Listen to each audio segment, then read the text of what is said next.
નમસ્કાર મિત્રો, હું રાજેશ ભાસ્કર આપ સૌનું યુટ્યુબમાં આપણી આ ચેનલ પર સ્વાગત કરું છું.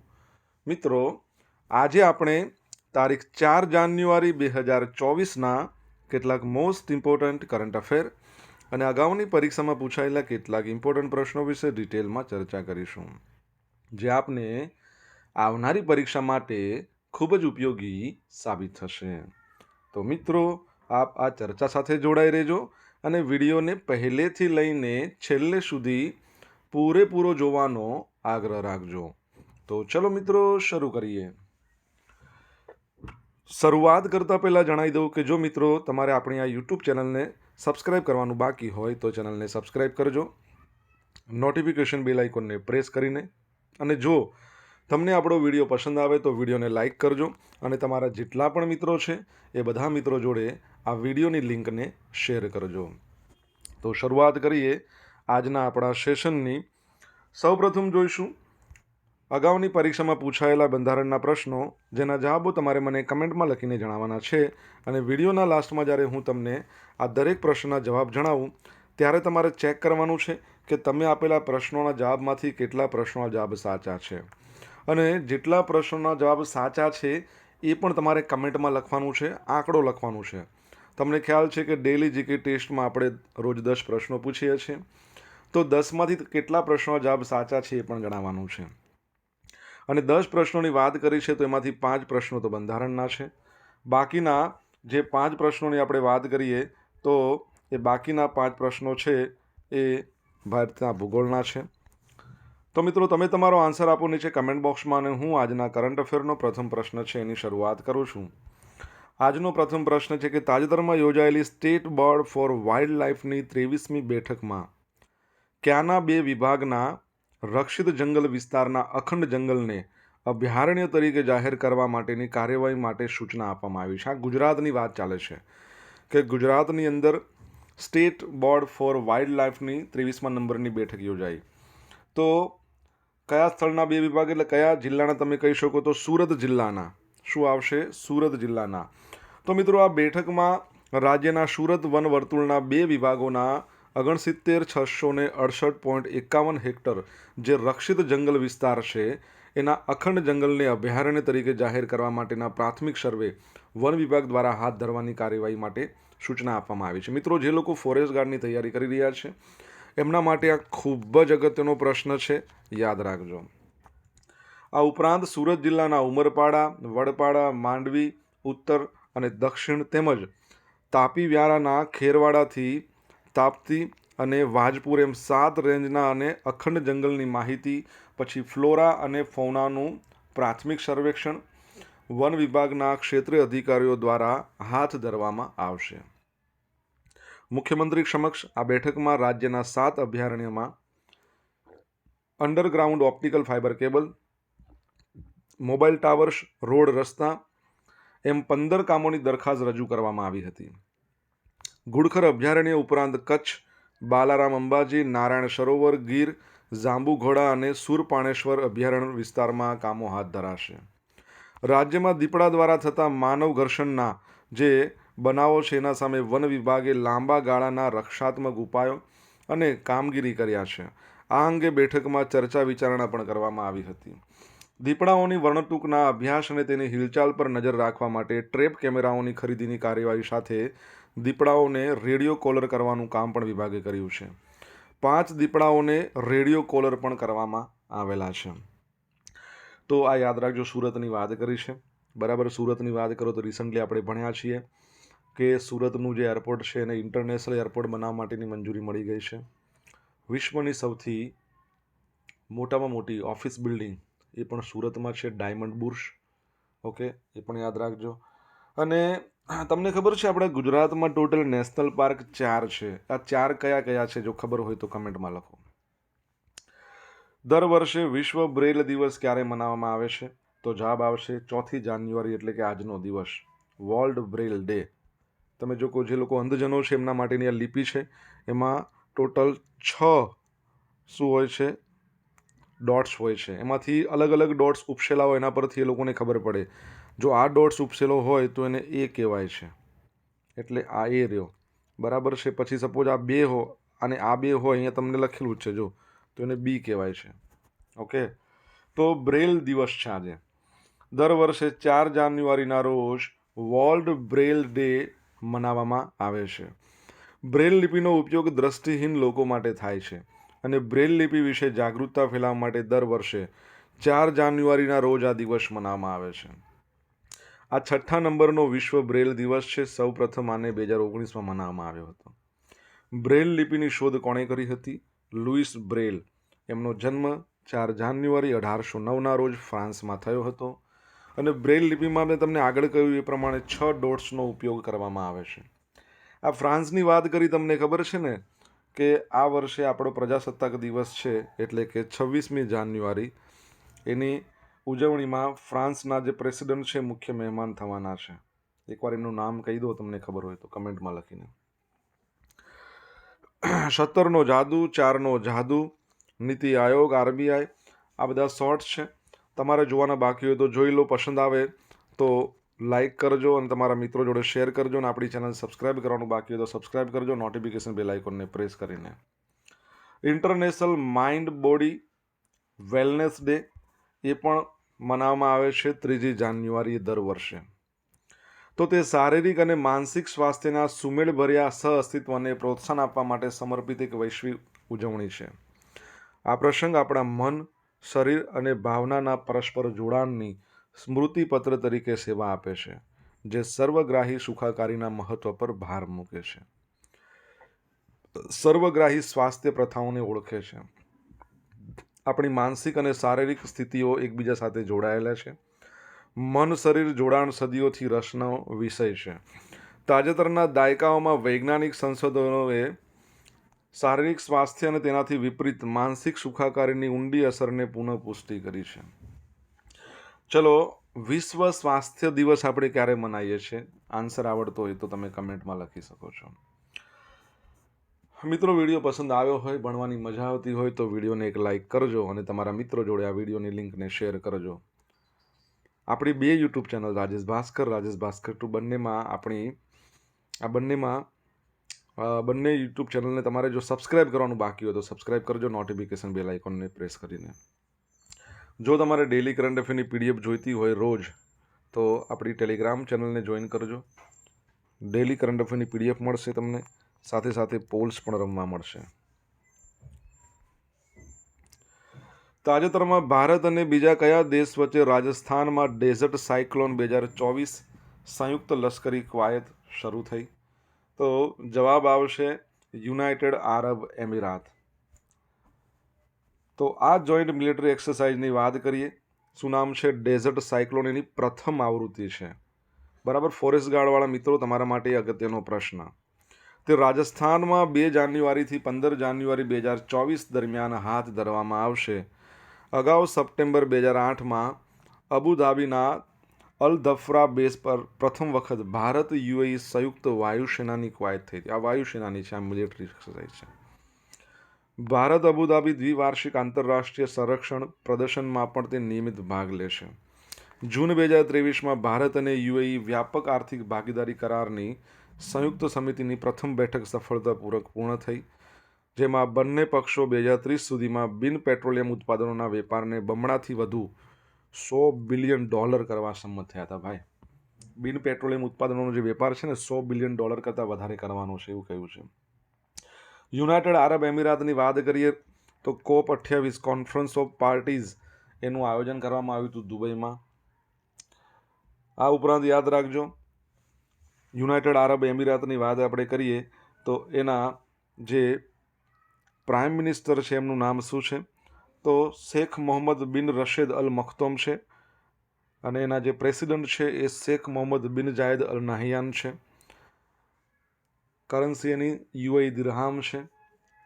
તમારા માટે એક પ્રશ્ન, COP28 તો મેં તમને અહીંયા કહી દીધું કે એનું આયોજન છે ને યુએઈમાં દુબઈમાં થયું હતું. COP29નું આયોજન ક્યાં થશે? COP30નું આયોજન પણ તમને કહી દઉં. COP30નું આયોજન છે એ ક્યાં થવાનું છે? બ્રાઝિલમાં થવાનું છે. દુબઈમાં વિશ્વની સૌથી ઊંચામાં ઊંચી બિલ્ડિંગ છે, બરાબર છે. યુએઈમાં વિશ્વની સૌથી ઊંચામાં ઊંચી બિલ્ડિંગ ખલીફા બુર્જ ખલીફાનું નામ છે. વિશ્વમાં સૌથી ઊંચામાં ઊંચું ઓબ્ઝર્વર જે વ્હીલ આપણે એને ચગડોળ કહીએ પણ ત્યાં છે.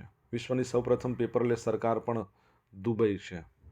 અને જોડે જોડે યાદ રાખજો, શારજા જે છે ત્યાં સચિન તેંડુલકરના નામના એક સ્ટેન્ડનું અનાવરણ કરવામાં આવ્યું હતું, એ પણ યાદ રાખજો. વિશ્વની સૌથી સુંદર બિલ્ડિંગ છે the museum of the future, એ પણ ત્યાં આવેલી છે. બરાબર છે. તાજેતરમાં પાવર ગ્રીડ કોર્પોરેશનના નવા ચેરમેન અને મેનેજિંગ ડિરેક્ટર તરીકે કોની નિમણૂક કરવામાં આવી છે? તો જવાબ આવશે રવિન્દ્ર કુમાર ત્યાગી. આપણે ભણ્યા હતા, તમને ખબર હોય, નીના સિંઘ CISFના પ્રથમ મહિલા ડિરેક્ટર જનરલ બન્યા. હસમુખ અઢિયા છે, તેઓ આપણા CM છે, એમના અંગત સલાહકાર છે. આ ઉપરાંત ગિફ્ટ સિટીના ચેરમેન છે. અરવિંદ પનાગરિયા કોણ છે? તમને જો ખબર હોય તો કમેન્ટમાં લખી શકો છો. અહીંયા તમે ઇમેજમાં જોઈ શકો છો રવિન્દ્ર કુમાર ત્યાગી. તો પાવર ગ્રીડ કોર્પોરેશન છે એક અગ્રણી સરકારી માલિકીની એન્ટરપ્રાઇઝ છે અને 1 જાન્યુઆરી એના નેતૃત્વમાં નોંધપાત્ર ફેરફારની જાહેરાત કરી છે. રવિન્દ્ર કુમાર ત્યાગીને નવા ચેરમેન અને મેનેજિંગ ડિરેક્ટર તરીકે નિયુક્ત કરવામાં આવ્યા છે, જેઓ સેવા નિવૃત્તિની ઉંમરે પહોંચીને નિવૃત્ત થયા હતા. 57 વર્ષની ઉંમરના ત્યાગી તેમની નવી ભૂમિકામાં જ્ઞાન અને અનુભવનો ભંડાર લાવે છે. તે પંજાબ એન્જિનિયરિંગ કોલેજ અને ચંદીગઢના ભૂતપૂર્વ વિદ્યાર્થી છે. તેમણે ઇલેક્ટ્રિકલ એન્જિનિયરિંગની ડિગ્રી ધરાવે છે. તેમની કુશળતાઓ આગળ વધારતા એમણે પ્રતિષ્ઠિત IITમાંથી એનર્જી સ્ટડીઝમાં M.Tech પૂર્ણ કર્યું. કાર્નેગી મેલોન યુનિવર્સિટી USAમાંથી એમણે ફૂલ બ્રાઇટ સ્કોલર તરીકે એમના જે સ્ટેટસ દ્વારા એમના શૈક્ષણિક ઓળખપત્રોને વધુ પ્રોત્સાહન મળે છે. એમને ટોટલ 33 વર્ષનો એક્સપિરિયન્સ છે. તેમણે સેન્ટ્રલ પબ્લિક સેક્ટર અંડરટેકિંગમાં વિવિધ મુખ્ય હોદ્દાઓ સંભાળી ચૂક્યા છે. પાવરગ્રીડ ખાતે એમનો કાર્યકાળ સ્થાનિક અને વિદેશમાં asset management, engineering, business development સહિતના વિવિધ વ્યાવસાયિક ક્ષેત્રોમાં બહુવિધ કાર્યને ઓળખવામાં એમની કુશળતા દ્વારા ચિહ્નિત થયેલ છે. પાવરગ્રીડની વાત કરીએ, 1989માં એની સ્થાપના થઈ. તમને ખબર છે એનું હેડક્વાર્ટર ક્યાં આવેલું છે? જો તમને ખબર હોય તો કમેન્ટ બોક્સમાં લખજો એનું હેડક્વાર્ટર ક્યાં આવેલું છે. આગળ વધીએ આપણે. Vibrant Ahmedabad flower show 2024. તાજેતરમાં આપણા મુખ્યમંત્રી ભૂપેન્દ્ર પટેલ દ્વારા સાબરમતી રિવરફ્રન્ટ ખાતે 15 દિવસીય વાઇબ્રન્ટ અમદાવાદ ફ્લાવર શો 2024 ખુલ્લો મૂકવામાં આવ્યો છે. આ શોમાં આ વખતે વિવિધ પ્રકારના 15 લાખથી વધુ ફૂલ છોડના રોપા મૂકવામાં આવ્યા છે. આ ફૂલ છોડની અંદર પિટુનિયા, ગજેનિયા, બિગોનિયા, તોરણિયા, મેરીગોલ્ડ, લિલિયમ, ઓર્ચિડ, ડહેલિયા, એમરન્સ લીલી, કેક્ટસ પ્લાન્ટ, ઝરબેરા, આવા બધા અનેક દેશી વિદેશી ફૂલોનો સમાવેશ કરાયો છે અને વિદેશી ફૂલ છોડના રોપા પણ મૂકવામાં આવ્યા છે. અને આમાં જે મુખ્ય આકર્ષણ તમે જુઓ ને, તો મુખ્ય આકર્ષણમાં શું છે? વડનગરના તોરણની પ્રકૃતિવાળું આકર્ષક પ્રવેશ દ્વાર છે. બરાબર છે. સરદાર વલ્લભભાઈ પટેલની સ્ટેચ્યુ ઓફ યુનિટીની પ્રતિકૃતિ છે. નવા સંસદ ભવન છે, એકચ્યુઅલી આ છે એની ડિઝાઇન. એની પ્રતિકૃતિ. મોઢેરાનું સૂર્ય મંદિર છે, તો મોઢેરાનું સૂર્ય મંદિર છે એની પણ પ્રતિકૃતિ છે. ચંદ્રયાન 3 છે એની પ્રતિકૃતિ. 7 અશ્વ અને ઓલિમ્પિક, આવી જુદી જુદી થીમ આધારિત અનેક પ્રતિકૃતિઓનો સમાવેશ થાય છે. આ ફ્લાવર શોમાં 7 લાખથી વધુ રોપાઓ દ્વારા 400 મીટર લાંબુ ફ્લાવર સ્ટ્રક્ચર પ્રદર્શિત કરવામાં પણ આવ્યું છે, તો એ પણ યાદ રાખજો. મિત્રો, સોશિયલ મીડિયાના માધ્યમથી તમે મારી જોડે કનેક્ટ રહી શકો છો. મારું ઇન્સ્ટા ID છે rajesh.i.bhaskar. મારું ફેસબુક ID છે RI ભાસ્કર અને ટેલિગ્રામ ID રાજેશ ભાસ્કર. આ ટેલિગ્રામ ચેનલ પરથી તમને ડેલી કરંટ અફેરની PDF મળશે અને આ ઉપરાંત તમને પોલ્સ પણ રમવા મળશે. જો ભણવાની મજા આવતી હોય મિત્રો, તો વિડીયોને એક લાઈક કરજો અને તમારા મિત્રો જોડે એને શેર કરજો. ચેનલ સબસ્ક્રાઈબ કરવાનું બાકી હોય તો સબસ્ક્રાઈબ કરજો, નોટિફિકેશન બેલ આઇકોનને પ્રેસ કરીને. તાજેતરમાં ગુજરાતમાં કયા સ્થળે રાજ્ય કક્ષાનો સૂર્ય નમસ્કાર કાર્યક્રમ યોજાયો હતો? તો ગુજરાતમાં કયા સ્થળે તમને કહ્યું છે, તો જવાબ શું આવશે? મોઢેરા છે ને ત્યાં યોજાયો હતો. કઈ જગ્યાએ? મોઢેરા ખાતે. તો મહેસાણા જિલ્લામાં મોઢેરાનું સૂર્ય મંદિર આવેલું છે અને ત્યાં રાજ્ય કક્ષાનો સૂર્ય નમસ્કાર કાર્યક્રમ યોજાયો હતો. ગુજરાતમાં નવા વર્ષના પ્રથમ દિવસે જ એક સાથે 108 સ્થળોએ ટોટલ કેટલા 50,000થી વધુ લોકોએ સામૂહિક સૂર્ય નમસ્કાર દ્વારા 2024ના વર્ષનો ભારતનો પ્રથમ રેકોર્ડ ગિનિસ વર્લ્ડ રેકોર્ડ નોંધાયો. ભાઈ જબરજસ્ત કહેવાય.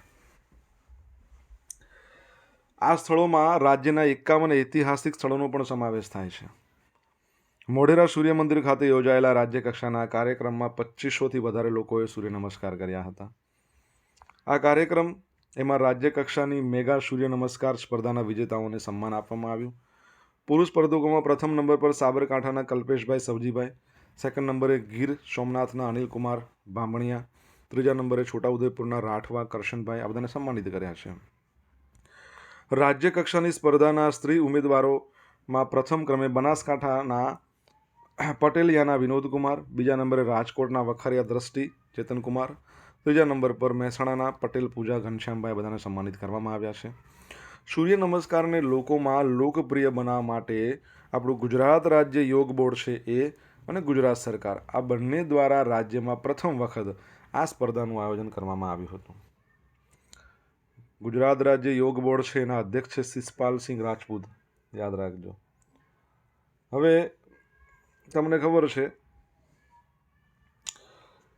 કે આપણું આજે મોઢેરા છે ને એ આપણા ભારતનું પ્રથમ 24/7 અને 100% સૌર ઉર્જા સંચાલિત ગામ છે. તો ભારતનું પ્રથમ શહેર જે 100% સૌર એનર્જીથી ચાલે છે એનું નામ શું છે? કમેન્ટમાં લખો, જો આન્સર આવડતો હોય તો. આસામ કેન્દ્ર સરકાર અને એક ઉગ્રવાદી સંગઠન છે ઉલ્ફા, આ ત્રણેય વચ્ચે ત્રિપક્ષીય શાંતિ સમજૂતી થઈ. તો નવી દિલ્હી ખાતે યુનાઇટેડ લિબરેશન ફ્રન્ટ ઓફ આસામના પ્રતિનિધિ છે અરબિંદન રાજખોવા, કેન્દ્રીય ગૃહમંત્રી અમિત શાહ, આસામના મુખ્યમંત્રી હેમંતા બિસ્વા શર્મા, એમની આગેવાની હેઠળની મંત્રાલય તેમના વચ્ચે શાંતિ માટે ત્રિપક્ષીય સમજૂતી કરાર પર હસ્તાક્ષર કરવામાં આવ્યા છે. સરકારે આસામની વિધાનસભામાં કુલ 120 બેઠકમાંથી 97 બેઠકો આસામના સ્વદેશી લોકો માટે આરક્ષિત રાખવામાં આવશે એવું કહ્યું છે. રૂપિયા 1.5 લાખ કરોડનું રોકાણ કરવાનું, વાર્ષિક આસામ પૂરને રાષ્ટ્રીય અગ્રતા તરીકે જાહેર કરવા પર સંમત થયા છે. આ ઉલ્ફાની વાત કરીએ તો એમની રચના 7 એપ્રિલ 1979ના રોજ આસામના શિવસાગર ખાતે કરવામાં આવી હતી. સ્થાપક સભ્યોનો મુખ્ય હેતુ એવો જ હતો કે આદિવાસીના એટલે કે રાજ્યના આદિવાસી લોકો છે એમના માટે સાર્વભૌમ આસામની સ્થાપના કરવાનો. આદિવાસી પરથી યાદ આવ્યું, વિશ્વ આદિવાસી દિવસ 9મી ઓગસ્ટના રોજ મનાવવામાં આવે છે. જનજાતિ ગૌરવ દિવસ 15મી નવેમ્બરના રોજ મનાવવામાં આવે છે, એ પણ યાદ રાખજો. આસામની વાત કરીએ, આસામ છે એનું કેપિટલ દિસપુર છે, સીએમ હેમંતા બિસ્વા શર્મા છે, ગવર્નર તમારે કહેવાના છે, હાઈકોર્ટ ગુવાહાટી, અને એ હાઈકોર્ટ છે ને 4 રાજ્યોને લાગુ પડે. એક આસામ પોતે, અરુણાચલ બીજા નંબરનું, ત્રીજા નંબરે મિઝોરમ અને ચોથા નંબરે નાગાલેન્ડ. આ બધાની હાઈકોર્ટ ગુવાહાટીમાં. અગાઉની પરીક્ષામાં પૂછાયેલા બંધારણના પ્રશ્નો જોઈ લઈશું હવે મિત્રો. ભારતમાં સૌપ્રથમ ભાષાવાર બનનાર પ્રથમ રાજ્ય કયું હતું? તો આંધ્રપ્રદેશ. રાજ્યસભામાં રાષ્ટ્રપતિ દ્વારા કેટલા સભ્યોની નિમણૂક કરવામાં આવે છે? તો 12 સભ્યો.